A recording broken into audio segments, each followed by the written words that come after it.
What's up, everyone? It's Billy Kayaks here, and this is episode 3. Unless you're seeing this for the first time I hit record, I said it was episode 4, and you told me it was not. It was not 4. But we're Publicly, here there's a lost media episode. Yeah, there is. So that's pretty much everything I do has some extra stuff. But we're here with Jake with BB Outdoors, and how's it going, man? It's going well, man. It's January. It's the off season. Deer hunting's already done for the year, pretty much. So, getting ready for next kayak season. Yeah. So, are you a big deer hunter? No, actually, I'm not a big deer hunter at all. I actually just started this year. Okay, I was gonna offer to take some deer meat off your hands. No, don't have any at the moment. But I just got started this year. It was kind of one of those things that I figured I probably should. It was just a matter of time before I got into it. Just got into bow hunting, so I figured now's as good a time as any, and just try to get started this year. I got some friends with property, and just kind of messed around this year a little bit. But next year, hopefully, it'll go a lot better for me. Get some actual planning and have a little bit better idea what I'm doing. Heck yeah, that's it's a lot of work. It's a lot of work It, going out there. yes, yeah. It's a lot like kayak fishing, where we go out in our kayaks and it's just relaxing and you can enjoy the day. But sometimes sitting in a stand or sitting up against a tree, you get cold and get, hmm you know, fall hmm asleep. Have you ever fallen asleep in your kayak? I haven't. I want to say no, but I'm sure I have at some point. Yeah. Especially this year, I got the spot lock, and I've definitely fallen asleep with spot lock on. I don't know when exactly, but I know I have. Especially like you wake up. I went to East West Harbor last year, and I live in the far or about as far south as you can get in Ohio, and so it's like a 5 hour drive for me to get up there, almost 5 hours. And there was definitely a point where maybe I had a sandwich and about half an hour nap. That's the risk. The risk. I don't know. That's like the fear, I guess, with the self-driving cars and all that. You're hmm like, wait, are people gonna like fall asleep on a long trip? I mean, You know? why not? Yeah, why not? That's funny. Well, I think like maybe a little bit of housekeeping or a little bit of like public hmm service announcement, with Cincinnati kayak fishing and all the local trails, it's like we're all in this together, and it's so cool to have people that are willing to help out. They want to reach out, they want to get involved. So if you are listening to this and you're like, hey, I want to get involved, I want to do this, you kind of like what you're hearing here today, or you like what you heard with with Chris or with Grimsley, and you want to be involved, like reach out, because we love it. So thank you so much. And before I go any further with the BB Outdoors, tell me tell me a little bit more about the like Barbell Outdoors, like hmm where'd the name come from? How all that go? So Barbell Outdoors was just like when I was 19, I got a GoPro, and so little. I'll back up even further than that. So I grew up on fishing YouTube. You probably wouldn't be aware. There might be some listeners that would be aware that fishing YouTube's existed in at least some form since I started watching it when I was 10 years old in 2010. So I grew up on it. Like I remember watching fishing YouTube from the time I was like 10 years old until till now. So I always wanted to do YouTube videos. I thought that was the coolest thing. I didn't grow up with a fishing family whatsoever. My grandpa fished like a little bit, but nothing serious. Like night crawlers and retention ponds and stuff. But YouTube and the internet was what really allowed me to learn and decide that this is what I wanted to really dive into. But long story short, got a GoPro, wanted to start a YouTube channel, and that was just kind of the name that came up. I've been a pretty serious weightlifter for better part of almost 10 years now, and just barbell outdoors sounded cool, and wasn't taken, so I took that, and then recently changed it to BB Outdoors. Just had a better ring to it, I think. And I spelled barbell wrong, depending on who you ask. Okay. It's supposed to be two B's. I've always spelled it with one B, but someone pointed out to me like, "Hey, you spelled this incorrectly." So I said, "Well, I'll be done with it and just say BB Outdoors, and then that's that." But I originally started off doing a lot of like I was a big fan of Extreme Philly Fishing on YouTube. If you haven't seen him, you should check him out. He's pretty cool. He doesn't do any nothing to the type of fishing that we do now, the type of fishing that I do now, kayak tournament fishing. But he does a lot of like micro fishing and species life listing, which I thought was really cool when I was younger. And that's originally what a lot of my older videos on my channel were. But I grew up fishing rivers and creeks for smallmouth, and then just that bass fishing kind of led me to where I'm at now. Crazy to hear you say that you misspelled something potentially, and that Depending on who you someone on the ask, yes. internet pointed it out. That's Right, rare that would right. happen. Well, I tried to, I'll just kill it all here, and I'll Yeah. just make it a acronym. So then you can't spell an acronym incorrectly. Welcome, welcome to the sport, and welcome to Thank you. to the podcast. Yeah, and like, how long have you been fishing like tournaments? My first tournament season was 2021 with Cincinnati kayak fishing, and I didn't really fish at all in 2022. Or I'm sorry, yeah, in 2022, I had a bunch of stuff going on, and I fished two tournaments, didn't place in either. So I said, screw it, this year's a wash. And so really, the only two tournament seasons that I fished are 2021 and 2023. Looking at the stats from 2023, you not only would you have, if the format was a little bit different, Mm-hmm. if it was like a true, I don't want to say true because every trail has their own Right. scoring and everything for whatever reason, but um you could have been angler of the year and you could have like run away with it, right? Mm-hmm. Last year. Right. Well, Yeah, you had an that's amazing all due year. to one tournament, basically. I mean, I would have won it, had we not had any drops. Throws it out. Pacheco in it. Mahomes. 25. Mahomes hit as he throws into. Harden's got a lot of good gifts. 2nd and 12. And out of the backfield. But the reason why it looks so stark in comparison to all the other anglers would be from the one tournament, that Rocky Fork, that there were a ton of goose eggs, and that really kneecapped a lot of people at the start of the year. You won that tournament. You have your trophy. I did. Yeah, the only one I got last year. I came close a couple other times. Oh, and it's a blue one. I always wonder. Mm-hmm. Anytime someone wins, I'm like, wait, what color is the trophy you got? Yeah, I got the blue. First of the year was first tournament of the year we had. I won that one. Got the blue one. There you go. And then you had some other, and then you followed it up with a 9th place, top 10, Mm-hmm. which is pretty good. And then I think what was cool is the MLF style. Well, I think is that the charity one? Yeah, it was the charity one. So yeah. funny, but not to cut you off, but a funny story about that is, as well as I did and as high as I did place and how high I would have placed had we not had any drops, that tournament at Rocky Fork, the start of the year, was the only tournament that I cashed a check on. Oh, wow. Believe it or not, that was the only tournament I made money on, because my third place finish at Rocky Fork the charity event was a charity event. So I didn't make any money off of that one. And then all my other finishes were either one or two slots below the payout. 16, 11, another 16. Yeah. And that, but when you think about an angler of the year, like that's what it is, right? Who can consistently, put in what it takes, even with the trail that is no longer around. Skidmore had like 3 second place finishes, it's BKFT. Last year until he won the classic. So, it's crazy to have, you never win, but you don't need to win. You need to be consistent.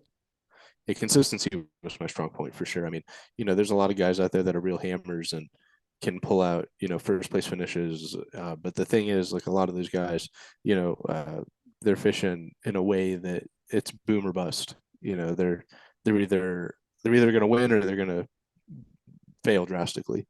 And the style that I fish, I think, lends me to a lot more middle of the road, consistent finishes. Yeah. Well, since you brought it up, what's your style? I'm a run and gunner. I carry 8 rods with me when I go out. I do a lot of crankbait fishing, a lot of moving baits, and then a lot of finesse stuff. So, my goal whenever I heard you talking with Chris Anderson about like worrying about your average length on Tourney X. I really don't care about that. My goal whenever I go out is immediately I want to hit a limit. That's all I care about. I don't care if it's a 12-inch limit. I don't care if it's a 20-inch limit. I mean, obviously you want a 20-inch limit, but when I go out I always stand by the belief that you can tell how a tournament's going to go for you by about 10 o'clock. If you don't have at least 3 or 4 by 10 o'clock, I think it's pretty confident, in saying, hey, I'm not gonna place in this one. I'm not gonna do that well. So I like to at least fish from a position of strength from the start, which to me means having a limit. And if you have a limit, no matter what, you're probably going to beat about 75% of the field. So that's my goal immediately is smaller baits, crankbaits, things that I know are going to get bit depending on the time of year. Um, but I don't really have a set style. It really depends on what sort of body of water I'm fishing. Because there's days that, depending on where I'm fishing, where if I'm on the river and let's say it's August, July, I might never put down a square bill and a jackhammer. That might be all I fish all day, and or a tube or something like that. It really, really depends on the circumstances as to how I'm going to fish. But that's my thing is kind of shotgun, see what's going to work, find a pattern, find like 3 or 4 baits, and then stick with those for the rest of the day. Yeah, man, I love that. And you're, obviously no one can disagree with um, getting limit, 5 fish limit, Mm-hmm. especially in Ohio. Got to get a Mm-hmm. 5 fish limit. I'm going to ignore the part where you said 10 o'clock because that'll just stress me out. It's true. Now it's going to It's be true for me at 11 least. o'clock. Yeah, I know. I'm going to hear you. You're going to be in my head now. I should Because stop. every talking. tournament that I've made money on, I've had at least 2 or 3 fish in the bag by 3, or by 2 or 3 fish in the bag by 10. So like Okay. if because that and the other part of it we talk about it all the time with baits is confidence, right? Like you might be extremely confident in an A rig, or you might be extremely confident in a spinnerbait. For me, I've fished spinnerbaits twice last year. I'm not a spinnerbait fisherman. I don't enjoy fishing spinnerbaits. They've never worked for me, and everybody has a bait like that. Even if it works for everyone else and they love it, they just have never had good effect on it. It's never made them any money, so they're not going to really try it. They're kind of done with it. That's me in spinnerbaits, but the confidence comes with like how the day's going for me as well. Mhm. Like no matter how many times Mike Iaconelli screams never give up, if it comes 2 o'clock and I have 2 fish in the boat and both of them are 12 inchers, I'm giving up. Yeah. Like I mean, it's all about being pragmatic in my opinion, and playing the field, seeing what you're dealt with. And if I have a bag that's going to convince me that, hey, I have a shot in this, I really got to try my hardest for the next 1-2 hours, and I have a shot at, either winning or taking home a check today, that confidence is a huge boost for me. And if I don't have that by 10 or 11 o'clock, then it's a huge morale debuff. Yeah. Say that we pay $75 for a kayak tournament. Like, what's Mm-hmm. the entry fee? Sponsors aside, like, Mm-hmm. Iaconelli or whoever, like, how much are they pay? I saw it recently on a YouTube video, but it's a lot. So It's a lot. Yeah. for them, never give up. For me, if it's an hour left in the day and, my kids are at the dock and, Mm-hmm. I got to go set up the, measure in stuff. Right. You're For 4 hours me, from home. I Like, still, I well, I guess still for you, enjoy you're the never game. you're never 4 hours from home. You're kind of, Yeah. Not me. but That's right. Middle of the state. Everyone moved to Central Ohio. right. Fish the state. Yeah. Like, where do you live? You're like So all the way like down. southwest Ohio. So like, but as far Southwest. south as you can go, I can almost see the river from my backyard. Okay. Yeah. So if you're up, Portage, all Correct. It's those, 5.5 hours. oh my gosh. That's far. So are you Hmm. always camping? No, actually, never. I've never camped for a tournament. I've slept in my car a couple times, Yeah. but I've never like done like the BKFT style, like, oh, like I'm a campsite, blah blah blah, and I'm gonna go and have s'mores with Bert and Melissa at campsite 10. Like it, I've never done that because I prefer to just I'd rather sleep even if it's for 3 hours. I'd rather sleep in my bed and then have the car right up. I feel like for me personally, one of the things that I love about tournaments is just the lack of a better term, the vibe. I love waking up 2 in the morning, getting everything ready. There's dew on the ground, loading everything up, throwing on a podcast, and driving 5 hours. To me, is a great time. It really sets the mood for, it gets me in that zone of like, okay, I'm driving up here 5 hours, right? I'm not just up here to have a good time. I am, but I'm not up here to hang out with friends. I drove 5 hours here. I got to deliver. So Right. to me, it puts me in a better headspace. So you're driving 5 hours. If you're not, That's not normal, by the way. Most no, of my no. tournaments, Well, I don't have to drive that long. But yeah, and I said Portage, so I'm the one that right, wants that's the to do that. farthest. Yeah. Yeah, yeah. Um, so and this is everyone listening to this is probably familiar with like Ohio. So you're Hmm. going from, southwest to northeast. So it's Hmm. as far as you can get, right? Right. But if you're driving and a podcast, whatever, just isn't doing it for you, and you put on some music, what kind of music you listening to? All depends, man. I listen to, like, people say they listen to everything, but like I mean, I really listen to everything. If I had to pick a genre, I really like death and black metal. There's like my two favorite genres of music to listen to. But like if I'm in the gym, I listen to a lot of like rap and nightcore, and some rock. Not a lot of metal in the gym personally. But then I listen to a lot of like folk rock. I really like the Decemberists, Sufjan Stevens, stuff like that. I mean, it, I don't know. It's hard to put a genre on it, but I listen to a lot of full albums. I don't like a lot of people like have playlists that they listen to. I don't have a playlist. I'll listen to an album straight through. Is generally how I listen to music. Okay, so not Taylor Swift. I don't mind Taylor Swift. Yeah, There's some there's some remixes on SoundCloud that I quite enjoy, but I wouldn't listen to a Taylor Swift album. yeah. All right. Skipping on, I want to make it, obviously what we're trying to do is we're going to do a preview of the entire season, and I only fished a couple of these lakes ever, and Hmm. I wasn't huge with, CKF last year. I fished Hmm. two of them. So, I was talking to Brian Tacey, some other people. It's funny Hmm. you brought up Bert and Melissa, because even though I had the Chris Anderson and Grimsley was on here, Bert and Melissa both were huge and like giving me ideas, and they're Oh yeah, they're talking great. about like, yeah, They're both great.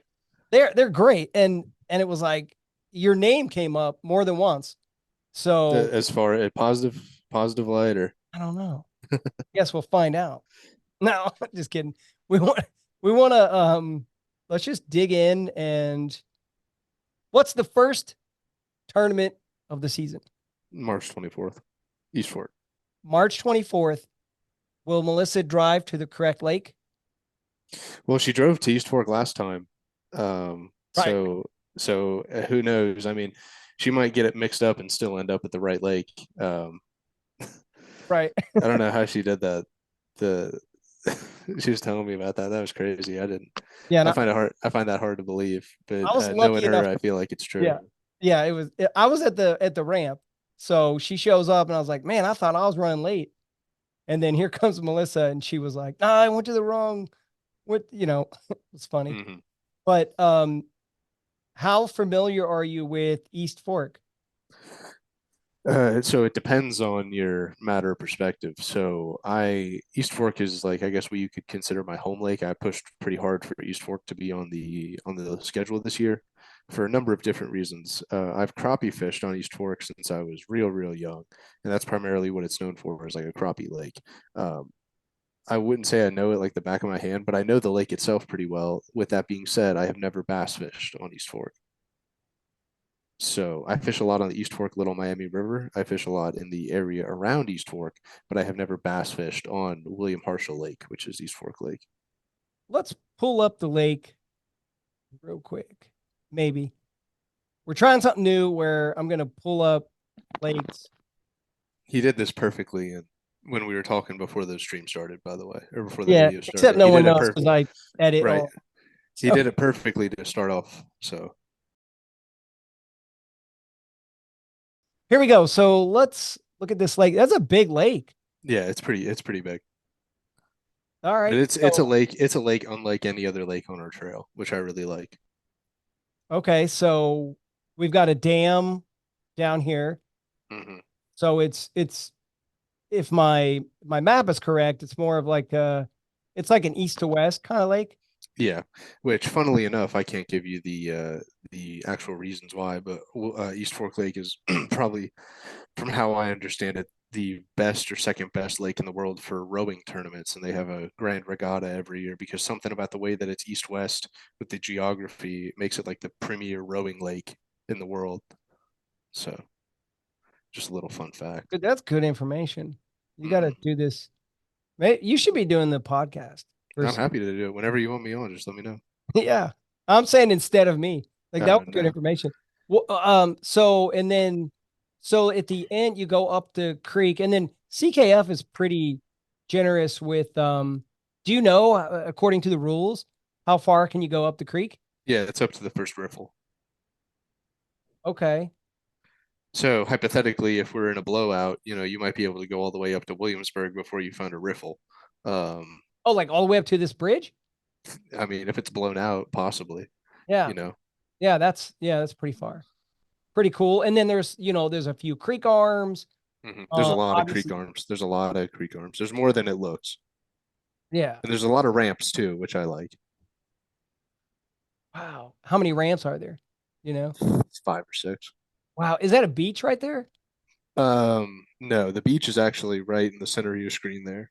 Oh, it's down here at the bottom. Okay. So that's the beach. That over there is just like a giant riprap wall. It looks like it should be the dam, but it's not. Right. Yeah, the dam is over here. Yeah, the dam's right where your cursor is, and then the Yeah. spillway's on the back of that.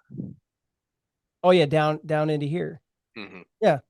Interesting. And then there's another little creek arm that goes back in here, and another one. And Wow. multiple smaller ones. So if Wow, you how have I zoom in never on fished this lake? if you zoom in on any of those banks, you'll see there's a creek arm probably every 100 feet for quite a bit of the lake.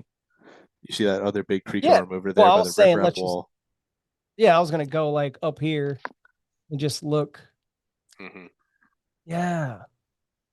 Yeah. So if you think about like Cowan or something like that, like Cowan, you might have one of these and then these little ones. Mm-hmm. But this is like all over the whole lake. Mm-hmm. Okay. Some Cool. of that's restricted area though, if I remember correctly, by Oh, that got it. USGS station right there, Okay. because it's an Army Corps lake. Oh, got it. And then I do like to try to get my kids involved in fishing and kayak fishing and all that. So you said crappie is pretty good crappie lake. What's like average Yeah. size? Well, honestly, the average size is probably about 10 inches, but there's a lot of them. There's actually a couple people that guide on East Fork, and do very, very well doing crappie guides.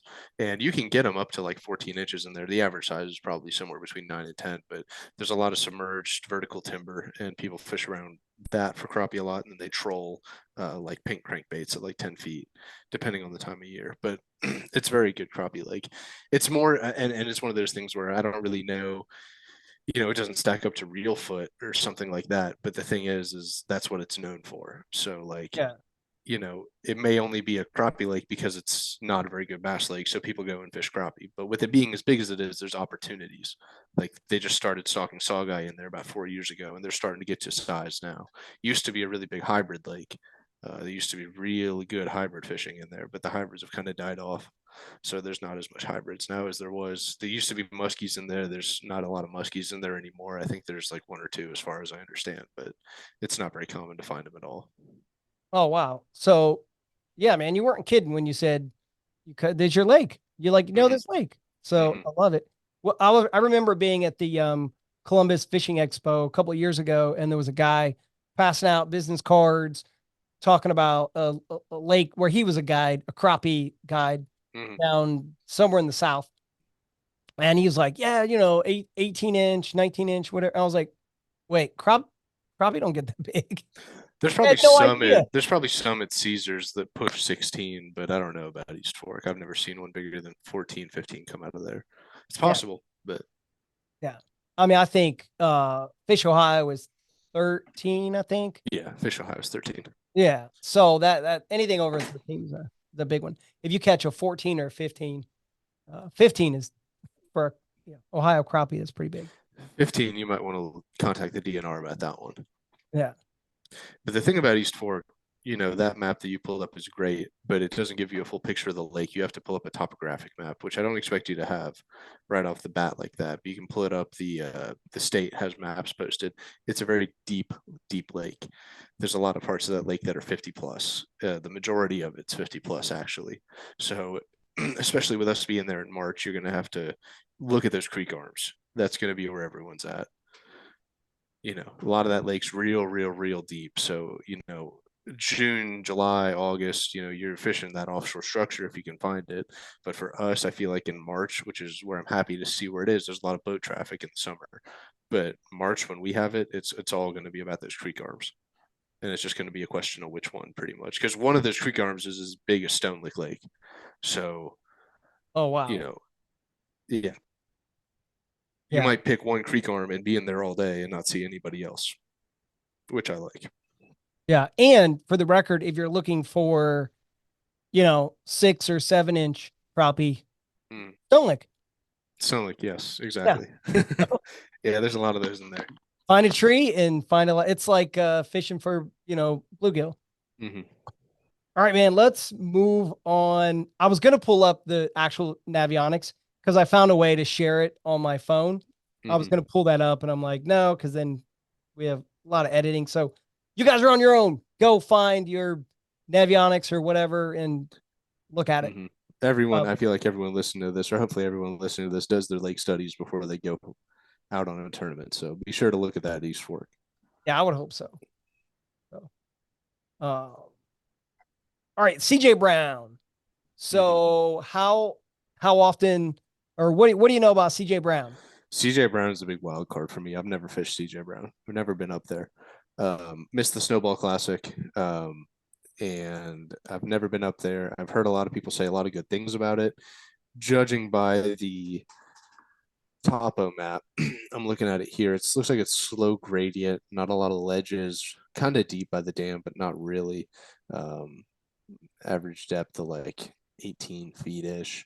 So if I had to guess, when we're there in April, probably the majority of people are still going to be up in that north quadrant. A lot of muskies from what I hear, Yeah. but I hear there's also smallmouth and largemouth in the lake. So if someone's targeting smallmouth, there's definitely some places based on this topo map that I would want to hit for smallmouth. But that's a lake that I'm going to have to pre-fish before. I don't normally do a lot of pre-fishing, but CJ Brown's a complete unknown for me, so I'm going to at least have to get some experience with it. Yeah, and then just to you can see my screen, right? The map. Mm-hmm. There's a creek that comes in up here, Buck Creek Mm-hmm. comes in, and then there's some old rail bridges that again, you're not wrong. Do your own map study, people. You can see all of this on Navionics. There no secrets here, but there's like a train bridge that kind of comes across here on the edge Mm-hmm. right here, and then yeah, it's deep. It's pretty deep out here, and like you said, a lot of muskie.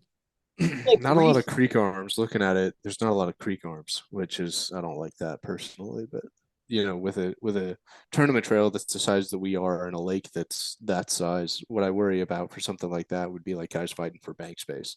Hate Mhm. to see that, but it doesn't look like it'll be that big of a problem.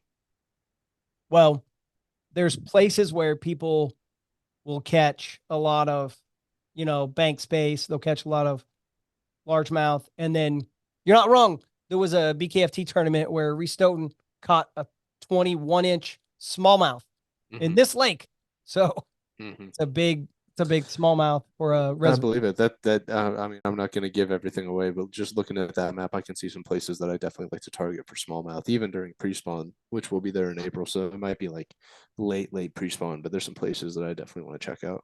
Let's move on to a place I've never been. And based on where you live, I'm guessing you might have some information.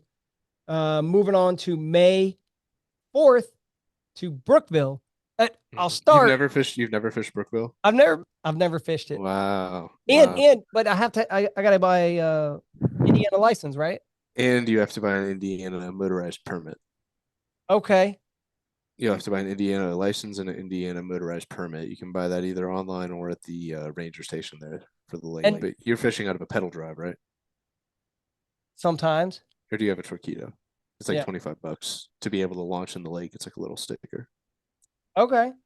Yeah, that's so and then I'm not saying like I'm not promising anyone anything. This is also a good time to say read the rules, Mm-hmm. talk to your buddies, Yeah, like yeah. don't listen to anything Billy says. But I know in years past, um, not strictly sale, but Brian Tacey and CKF, they'll have like a pass. where they're like, hey, did anyone? So are they like transferable? So no, they're not transferable, but sometimes with Brian being the amazing guy and tournament director that he is, we'll go ahead and buy 2 or 3 of them and then keep them at the shop in case anybody needs them. So the permits aren't like they're not registrations. They're Okay. just like it's just like a sticker. So, you know, you don't have to say like, oh, well, this sticker goes to this boat. So basically, Brian will go and buy 2 or 3 of them, 3 or 4 of them, and then have them at the shop. So people that don't want to drive to Indiana or wait 2 weeks to get them in the mail will go to the shop and just be able to put them on there. Saves a lot of hassle for a lot of people. So This is a good time for me to say, I didn't tell you we were going to do this, but we're going to do this. So Hobie Eyewear is one of the sponsors for Cincinnati Kayak Fishing. And these Hobie Eyewear sunglasses are not mine. We are going to give them away. So I know last year we had, I don't know how many Cincinnati Kayak Fishing, maybe 100 anglers signed up for the season. And these will, look at this right there. So these will be given away to someone. And I think we have like 40 some anglers right now. And I'm going to kind of put you on the spot. I want to do a raffle for these, giving them away for free, and they're going to be to CKF members only. How many should we wait until we have how many members?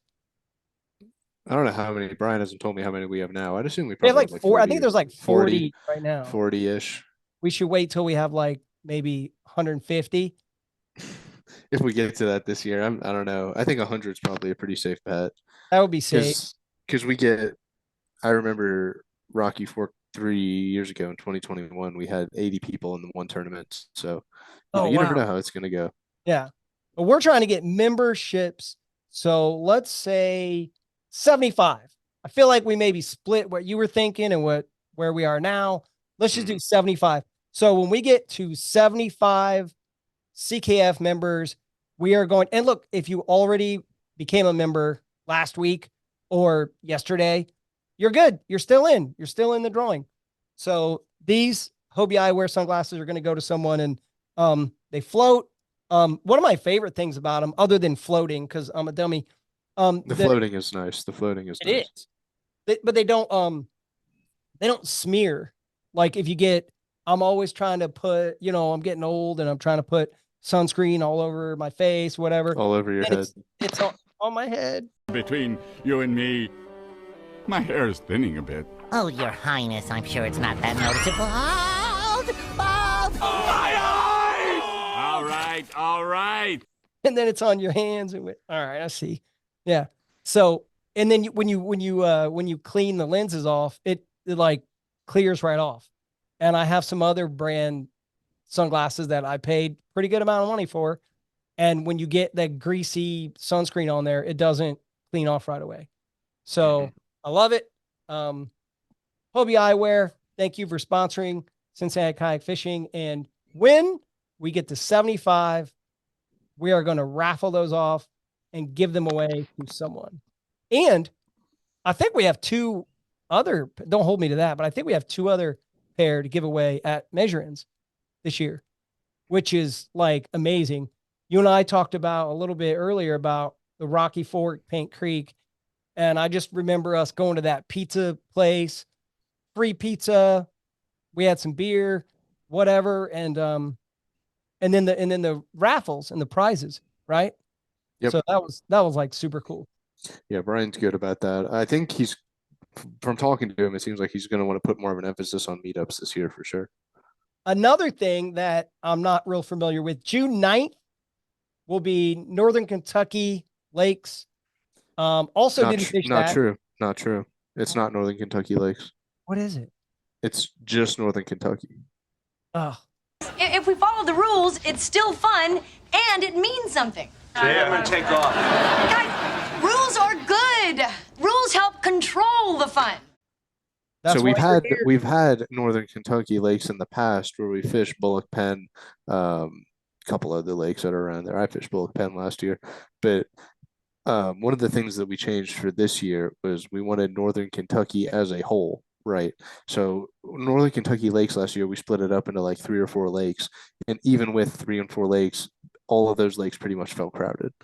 And that was kind of a universal sentiment from everyone on the trail. So one of the things that we pushed for this year was Northern Kentucky as a whole, right? So you have the Northern Kentucky lakes, which includes all the lakes that we fished last year, and then any river in Northern Kentucky. So there's quite a few rivers in Northern Kentucky that are very good. You have the Licking River. You got a couple other, smaller tributary rivers that are very good. And then May 4th, we should be getting an exceptional, like maybe slightly post spawn/spawn bite for smallmouth. So we're not just limiting guys to lakes. We're allowing them to go out on those rivers too and try to compete with those lake largemouth if you feel like you can pull out comparable river smallmouth.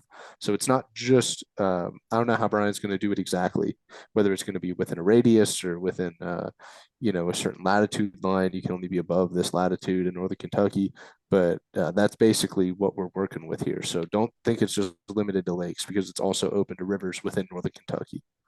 Yeah, and I guess another good time to kind of mention that we're trying to do a preview to get everyone excited and let everyone know what the schedule looks like and kind of talk about the lakes. But when it comes to like a deep dive into the rules, yeah, I didn't know that. So I probably Yeah. did, but then I didn't. You were there when we talked about it, but I was there.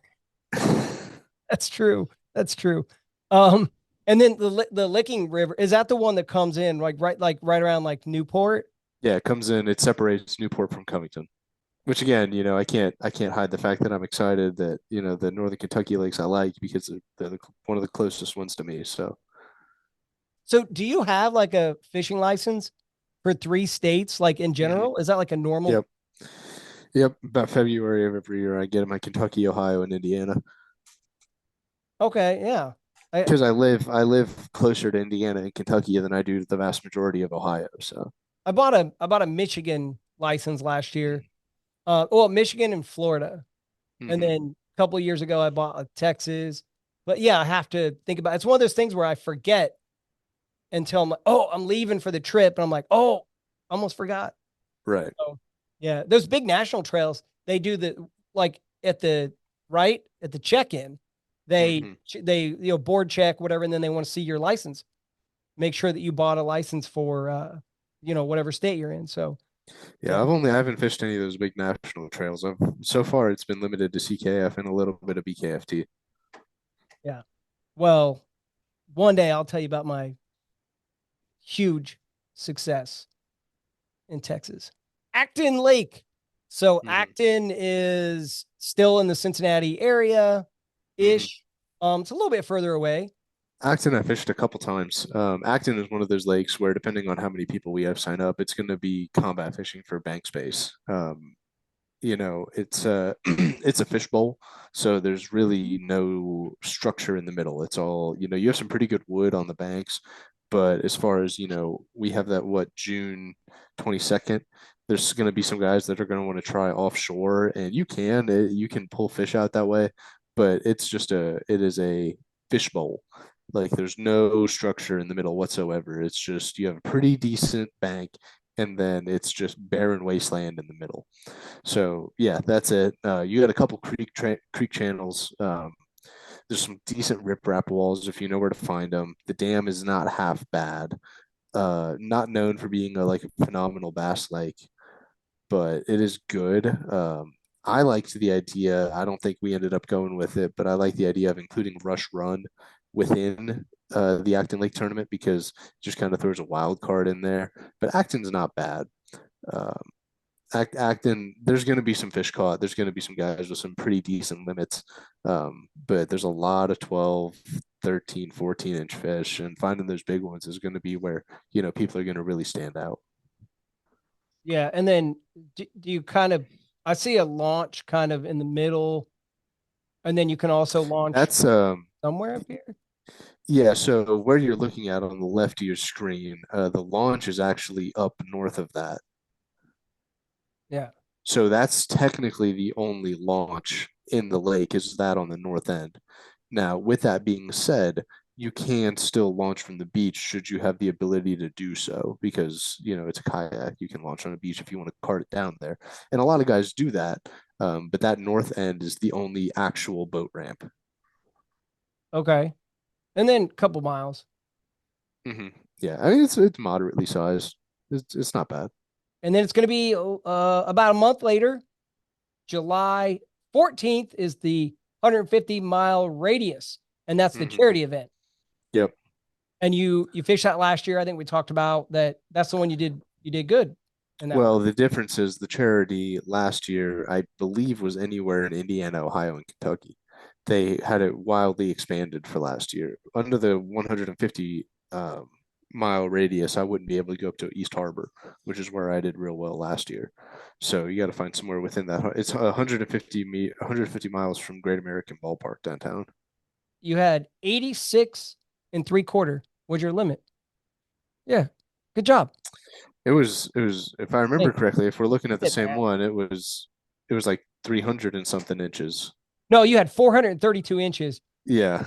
but your top 5 Yes. was almost Yeah. 87 inches, which Yeah. is pretty good. I mean, East Harbor, there's a lot of Mm-hmm. like bigger than average fish. Mm-hmm. But yeah, you caught 400 over 400 inches of fish. Yeah, That's a lot of fish. that was a good day. That 29. was, and I came third in that event, but it was so disheartening to have the best day of fishing I've ever had in my life. There's no comparison. That day was probably the best day I've ever had in my life of fishing, and for Skidmore to still beat me. Yeah. Like, even if I do the best I've ever done, he's still gonna get ahead of me. But that just comes with the territory. But yeah, that was where I was East Harbor. I managed to pull a pretty good limit of like 18 and a halves. Nothing crazy, but it was definitely consistent. Yeah. 87 is almost 87 is pretty dang good. Mm-hmm. So August 17th, we're moving on to the flowing waters. That's one that I fished. I fished the Rocky Fork and then the flowing waters in 2023. So flowing waters, let's talk about that. Yeah, so the flowing waters is actually what I consider to kind of be my bread and butter. You wouldn't know it by looking at my finish last year, but not to have excuses, but I have an excuse that I use an XI3 and the batteries in my remote died within 5 minutes of being on the tournament. So thankfully, my wife, her family lives up near the Great Miami, and I was able to have her run me down some AAA batteries about halfway through. But I fished the about 3/4 of that tournament with no motor, which doesn't seem like a lot until you realize the kind of boats that we're in. And with no motor on a river, you're having a hard time. So I fished it like a week later for the BKFT event and got like 8th. So, but the Flowing Waters event is my favorite event that we put on. I love going after big smallmouth. In 2021, I ended up with a 27.5 smallmouth, which was a huge get. I think I ended up getting second in that tournament in 21. It's a great time. A lot of good guys. And the thing I like about the Flowing Waters, one of the things at least I really like about it, is you almost have to act in teams. You're doing a taxi service. Me and you are going to go, the 6 mile stretch, and we're going to drive up together. We're going to organize how we're going to get our kayaks down and back. And, it's more of a team exercise almost. It isn't, but it is in a way. With being in Southwest Ohio, we don't really have phenomenal largemouth fishing in lakes, but I think our smallmouth fishing in rivers is probably the best fishing that we have in our area, in my opinion. Your potential for a good day of fishing with solidly sized fish, your best bet's to hit a river, in my opinion. Yeah. And then, I mean, all like August 17th. So it's, exactly. Yeah. We're not worried about blowouts. We're not worried about, anything like that. The fish are good. They're predictable. You know where they're going to be. If you fish rivers, when you fish a river in August, you can almost call your shots and say, I know there's a fish sitting right in that seam, or right there. I know where you can pull them out. And that's one of the things I really like about it.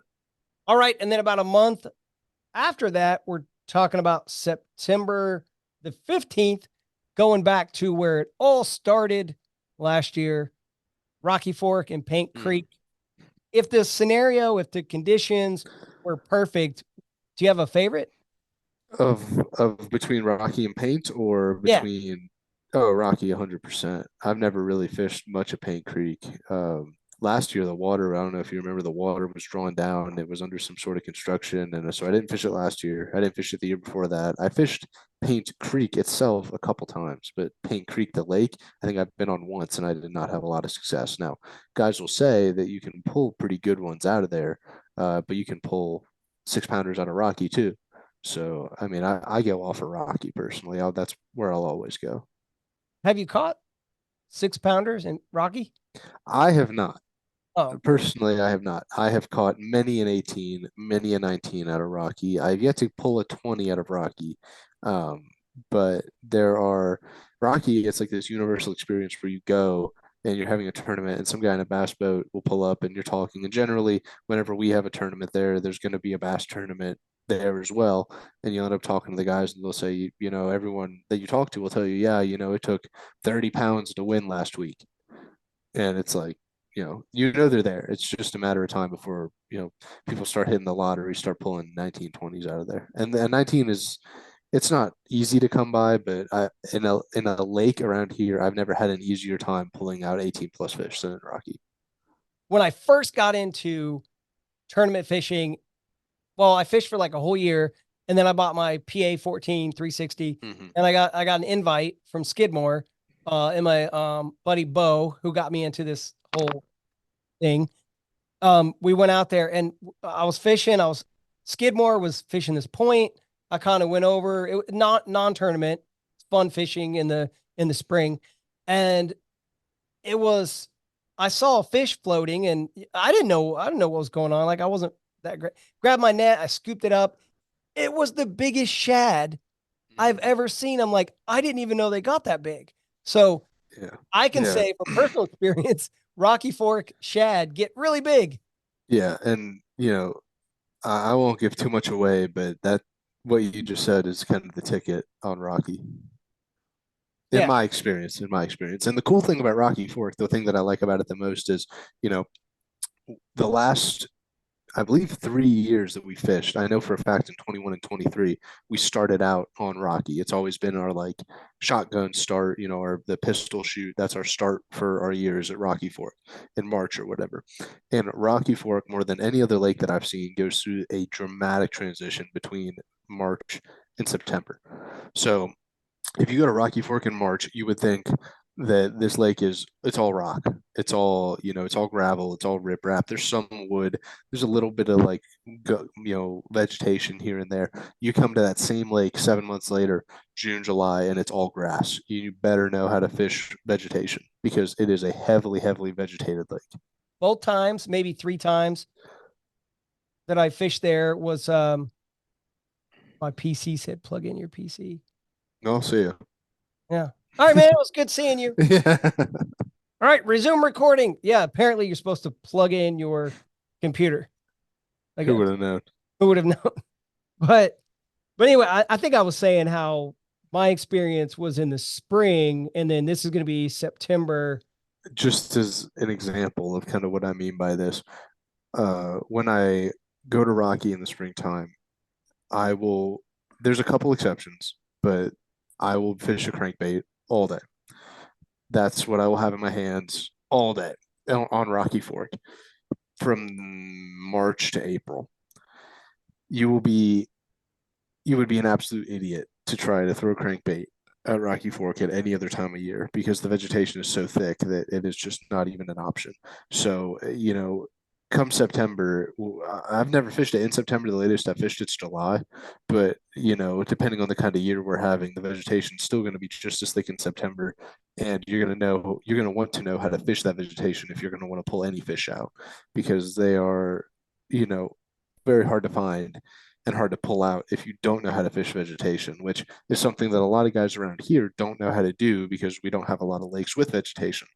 If you've only ever fished a lot of rivers, maybe a couple lakes here and there, if you've only ever fished Cowan, Cowan doesn't have a lot of standing vegetation. When I say vegetation, I mean, 7 foot high strands of hydrilla or milfoil, this thick, not just grass, but actual growing vegetation that has some weight to it. And it's not as prevalent in the deeper ends of the lake, but anywhere that it's, let's say 15 feet or below, it's going to be heavily, heavily vegetated. You got to know how to fish that. Okay. Yeah, I don't know what I was doing. I was just clicking around on the map. No, So it's good. It shows it through the years. yeah, man, that's cool. And then it wouldn't be Cincinnati fishing, kayak fishing tournament if there wasn't a visit to Cowan Lake. Mhm. Maybe I'm wrong. I think I'm No, right. Cowan. Yeah, you're right. Cowan's ubiquitous.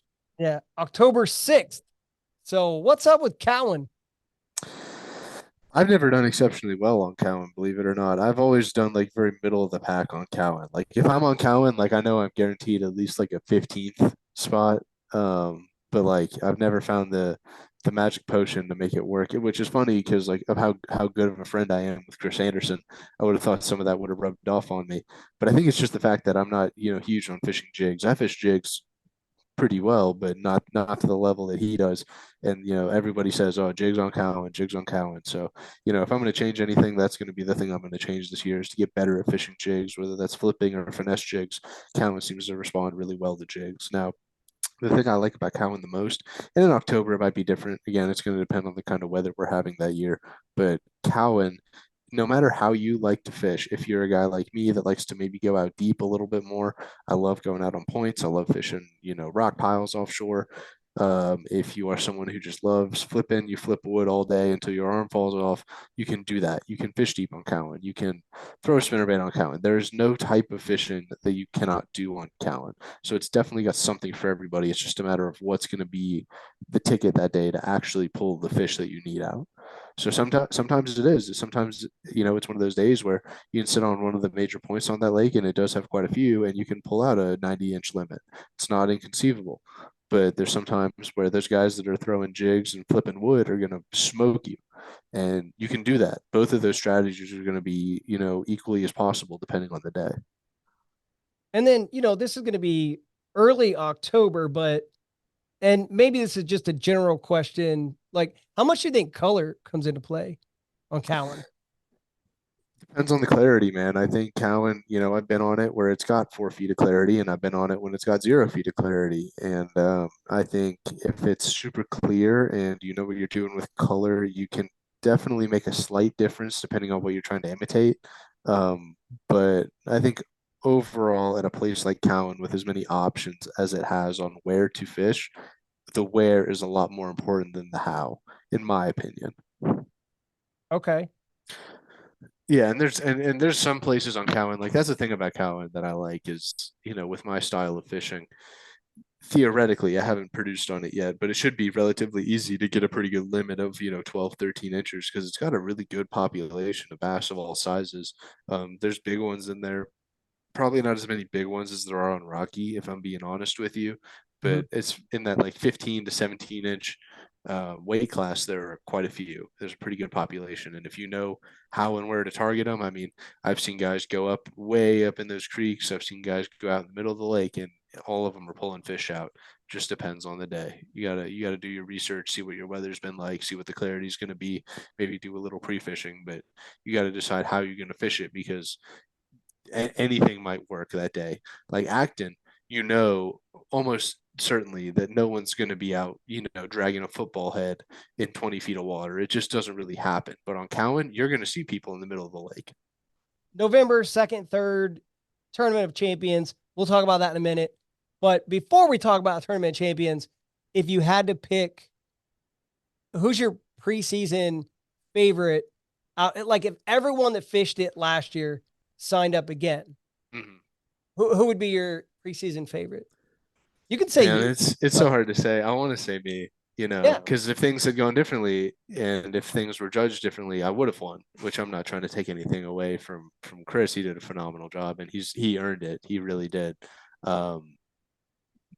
CKF is one of those leagues where if you fished it for any amount of time, you can kind of get a pretty good idea of like who's going to place, who's going to do really well.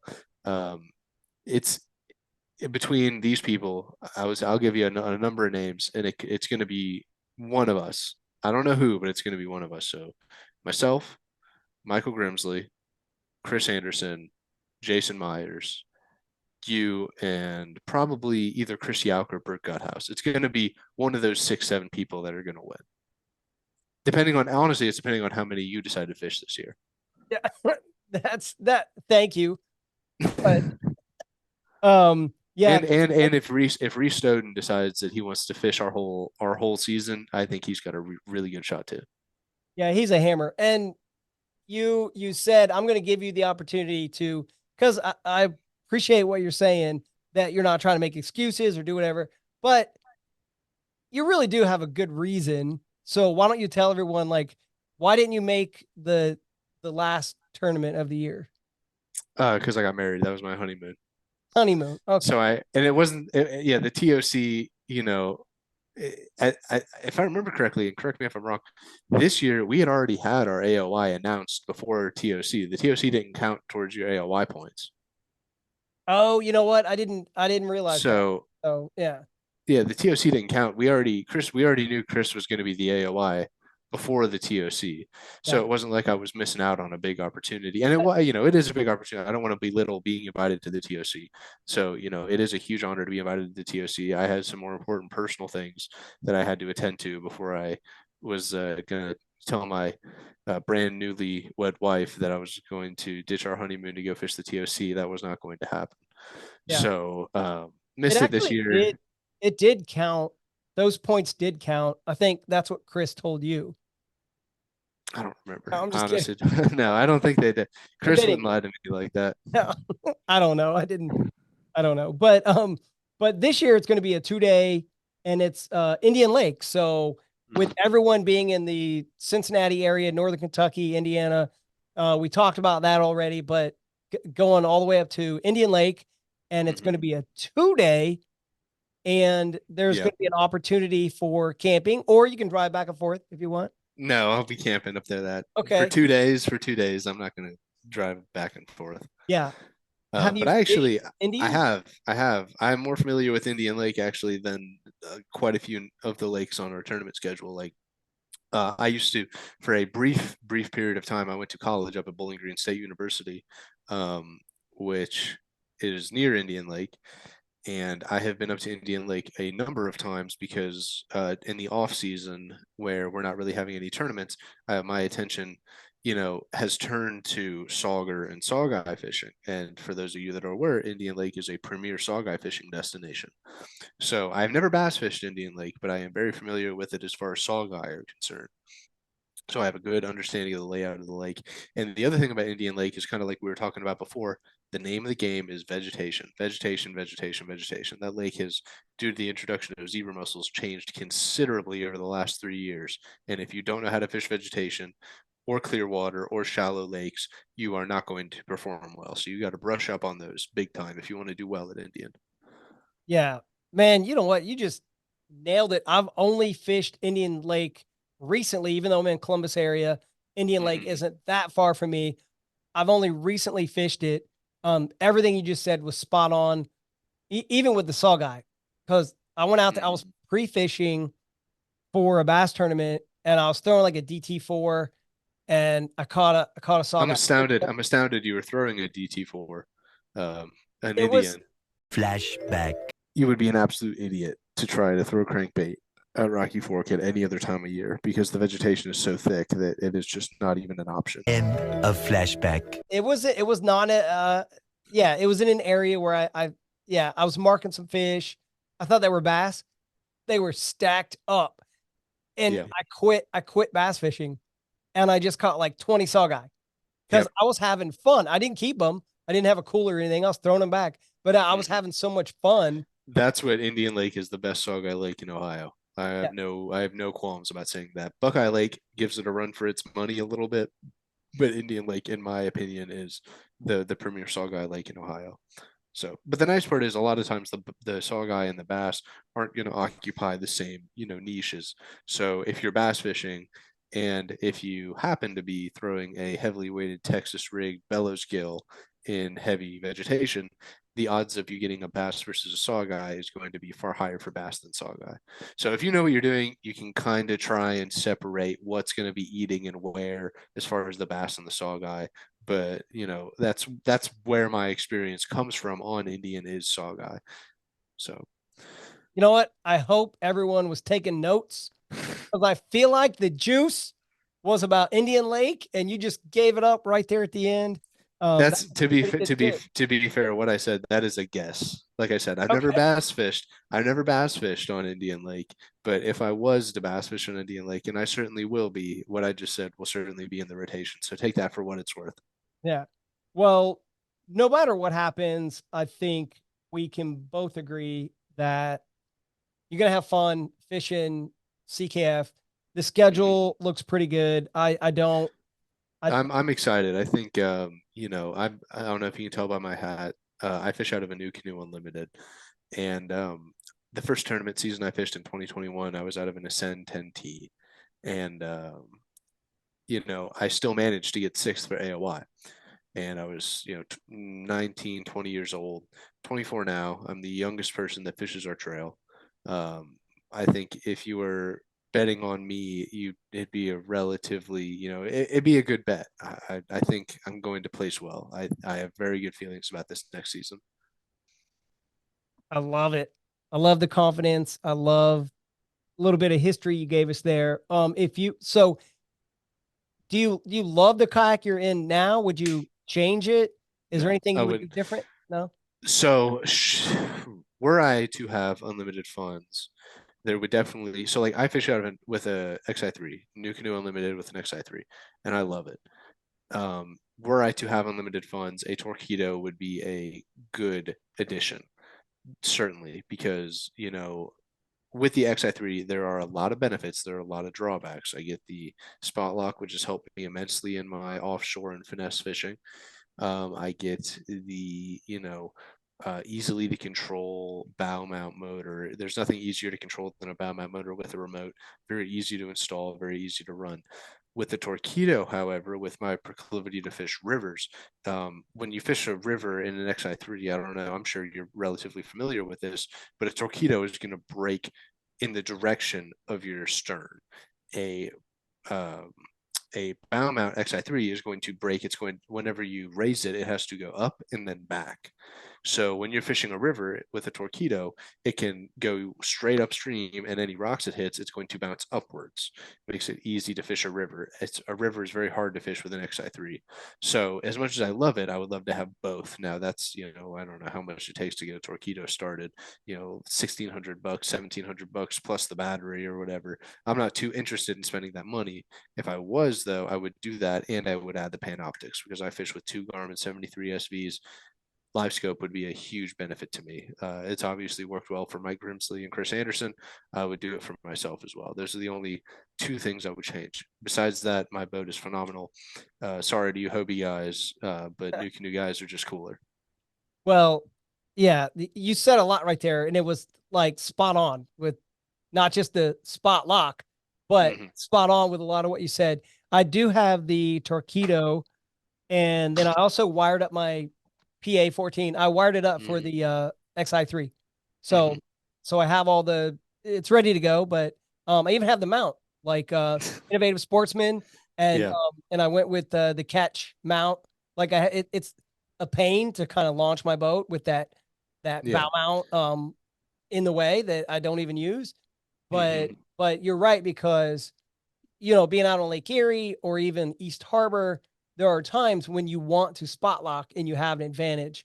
And Uh, God forbid there's wind or you want to stand up. And that's the real thing. If I was to give a sales pitch for New Canoe, which I'll give my best attempt to, in a modern competitive kayak tournament environment, I'm not counting Hobie because Hobie's the one that doesn't allow you to use electric motors, right?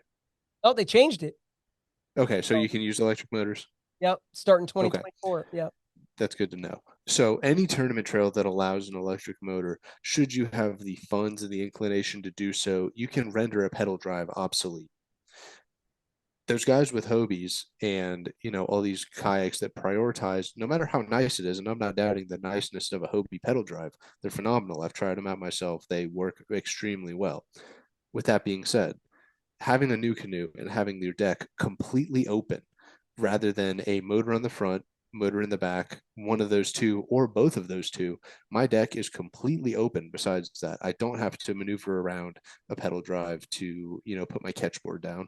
I don't have to maneuver around a pedal drive to stand up and move around my kayak.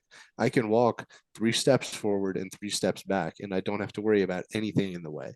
it's a phenomenal fishing boat. And if you're looking for a new kayak, fishing kayak to fish tournaments, and everyone says get a Hobie, not your only option. New canoes are just as good, and they are, you can. That's the other thing I like about it, right? A new canoe, you get the unlimited for like 1,700, battery for 1,000, and an XI3 for $1,400, and you are still less than the bare bones price for a Hobie. So just an option to think about for you guys who are looking to get in the kayak fishing market. New canoe with, you can get all the nice bells and whistles, and it will still get you less price tag than a base Hobie. Yeah, and I think one of the big things, I think I heard it earlier today on a podcast. They were talking about just go out and put it in the water, like Yes. find out what fits you, because you mentioned walking forward and backwards, and some people don't want that. Some people do want the Right. security of having the I'll leave my 360 drive. I'll leave it in. I don't even put the cartridge in. I'll leave my drive in, and then I'll just pull the strap back where the fins are flat, and then I'll just use my Torpedo to motor around, and I'm using the foot controls, and I'm hands free. But when I'm coming in too hot, you can throw a Torpedo in reverse. You can do whatever. I can just drop my fins and then start pedaling backwards or to the side or do whatever. So it depends on the way that you like to fish. I think you nailed it with the amount of money you have, like the funds. You mentioned it, unlimited funds, and no pun intended, the new canoe.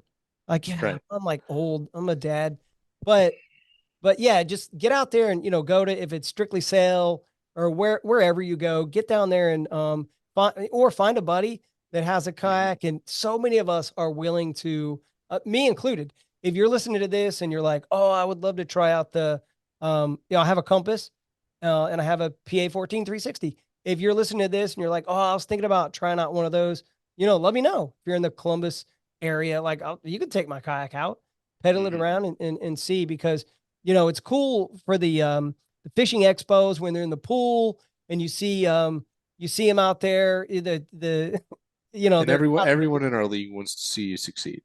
Yeah. If something we can do to help you out is gonna, help you on your kayak fishing journey, there's not one person here who's not going to be happy to help you out.